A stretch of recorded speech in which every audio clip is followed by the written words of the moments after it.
नमस्कार दोस्तों, राजस्थान की सियासत में फिर एक नया ट्वीट आ गया और इस बार नाम है नरेश मीणा।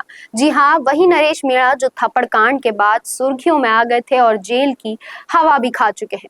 अब सवाल उठ रहा है, क्या नरेश मीणा की वापसी से अंता में मचेगा सियासी भूचाल और क्या बीजेपी कांग्रेस दोनों को कर देगा बाहर? चलिए आपको पूरी कहानी एकदम आसान भाषा में समझाती हूँ। नरेश मीणा हाल ही में देवली उंदियारा के निर्दलीय उम्मीदवार के तौर पर चुनाव लड़ चुके हैं और अब चर्चा है कि वो सीधे बाहर जिले की अंता सीट से मैदान में उतर सकते हैं। लेकिन अब सोच रहे होंगे, वो तो जेल में थे, फिर चुनाव कैसे लड़े? तो दोस्तों, कहानी में ट्विस्ट यही है। दरअसल अंता से मौजूदा विधायक कन्वरलाल मीणा अब भारी मुश्किल में फंस गए हैं। उन पर आरोप है कि उन्होंने 2005 में एक चुनाव के दौरान एसडीएम की कनपट्टी पर पिस्तौल तान दी थी। जी हाँ, ये मामला कोर्ट में गया है। ट्रायल कोर्ट ने छोड़ा, लेकिन ऊपर की अदालत ने दोषी मान लिया है। अब सुप्रीम कोर्ट ने भी उसकी विशेष अनुमति याचिका खारिज कर दी है। मतलब उन्हें अब कोर्ट में सरेंडर करना ही पड़ेगा और सजा भी मिल सकती है। अब अगर कन्वरलाल मीणा की विधायकी चली जाती है तो अंता सीट खाली हो जाएगी और यहीं से नरेश मीणा को मिलेगा एक और मौका। सूत्रों की माने तो बीजेपी के अंदर ही नरेश मीणा का रास्ता क्लियर किया जा रहा है।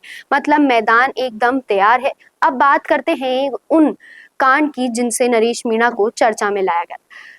थप्पड़ कांड, जिसने उन्हें गिरफ्तार किया, लेकिन उनके बाद उनके नाम पर गांव-गांव में साइन बोर्ड लग गए थे। उनकी लोकप्रियता पूरे राजस्थान में फैल गई थी। तो अब आप समझ गए होंगे कि कैसे नरेश मीणा की किस्मत फिर से पलट रही है। कैसे एक पुराने केस में फंस विधायक की वजह से उनके लिए रास्ता साफ हो रहा है। तो क्या आने वाले उपचुनाव में नरेश मीणा फिर से ये बड़ा धमाका कर पाएंगे?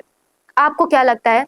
अपनी राय बताएं हमें कमेंट बॉक्स में और देखते रहिए संवाद भारत का, भारत के लिए। अगर आप बनना चाहते हैं पॉलिटिशियन, लेकिन पब्लिक स्पीकिंग और अपने विचारों को व्यक्त करना चुनौती लगता है, या कैमरे और पब्लिक के सामने किसी तरह से बोल पाए इसमें मुश्किल होती है, तो मिशी मीडिया सॉल्यूशंस लेकर आया है पॉलिटिकल कंसल्टेंसी कैंपेन, जिसमें वरिष्ठ जर्नलिस्ट और पॉलिटिकल एनालिस्ट की एक्सपीरियंस्ड टीम आपको मदद करेगी, जिससे आपकी आवाज और भी बुलंद हो जाएगी।